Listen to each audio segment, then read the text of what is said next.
नमस्कार भाई और बहनों। मैं हूँ आपका दोस्त आरजे सैंडी। और मैं हूँ आपकी अपनी आरजे सोनिया। आज हम लेकर आए हैं एक ऐसी कहानी जो सिर्फ कानपुर के एक घर की नहीं, हर उस माँ बाप की है जो अपने बच्चों को बड़ा होते हुए, सपनों को सच होते हुए देखना चाहते हैं। और कभी कभी उन्हीं सपनों में से कोई एक सपना माँ के हाथ के पराठे जैसा बन जाए तो बेटा लौट आता है। नाम है इस कहानी का चिट्ठी और पराठा। कहानी शुरू होती है कानपुर की रावतपुर कॉलोनी के एक 2 मंजिला मकान से, जहाँ रहते हैं राम नारायण शुक्ला और उनकी पत्नी सरला देवी।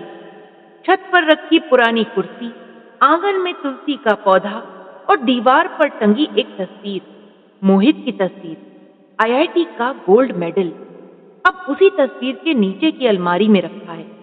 और अब मोहित जा रहा है अमेरिका।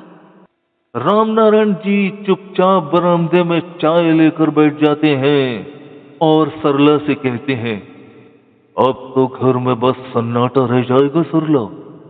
मोहित चला जाएगा तो ये चाय भी फीकी लगने लगेगी।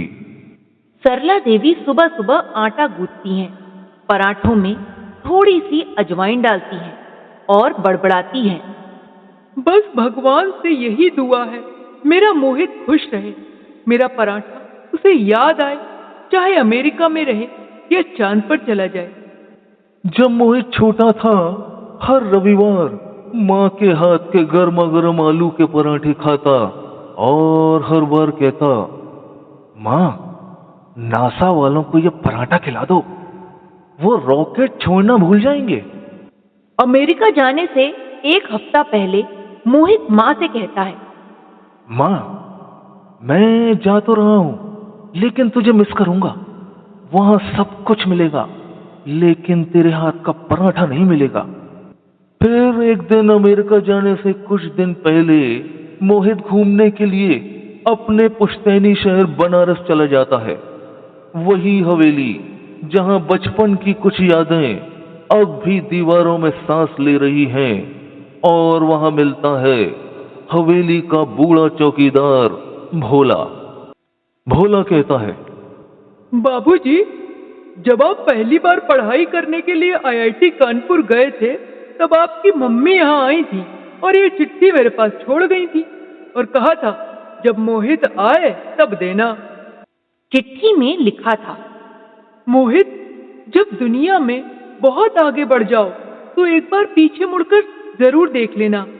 आलू के पराठे सिर्फ रसोई में नहीं बनते, वो माँ के हाथों में होते हैं। जब भी अकेलापन लगे तो याद कर लेना, माँ ने बिना कुछ कहे तेरे लिए क्या क्या सहा।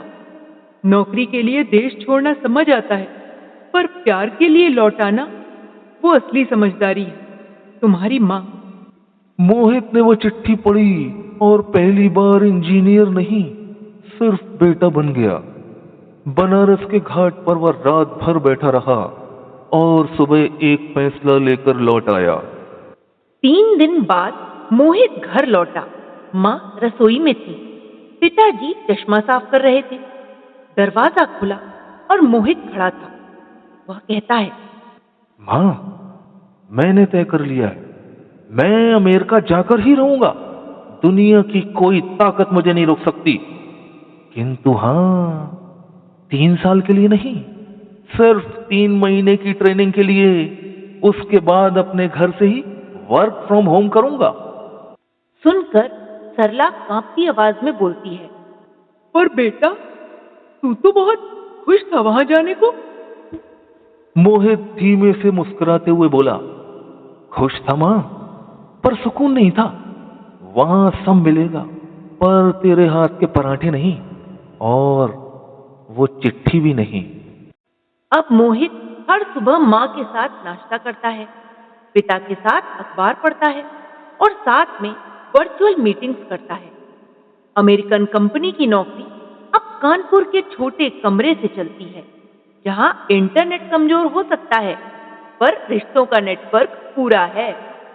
तो दोस्तों इस कहानी की सच्चाई यही है, दुनिया चाहे जितनी भी बड़ी हो जाए, माँ के हाथ का बना एक पराठा, एक चिट्ठी और एक मुस्कान सब कुछ बदल सकती है।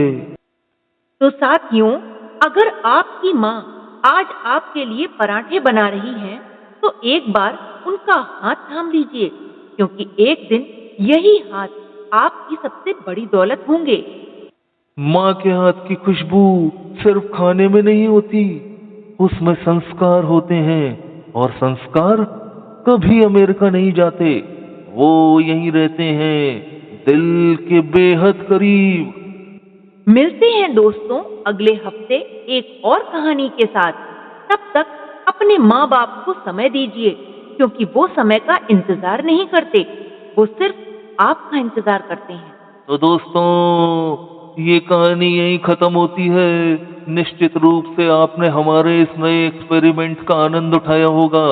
यदि आपको इस कहानी में मजा आया तो कमेंट बॉक्स में जरूर बताइएगा कि क्या हम इसी तरीके की कहानियां आगे भी आरजे सोनिया के साथ मिलकर आपके लिए पेश करें।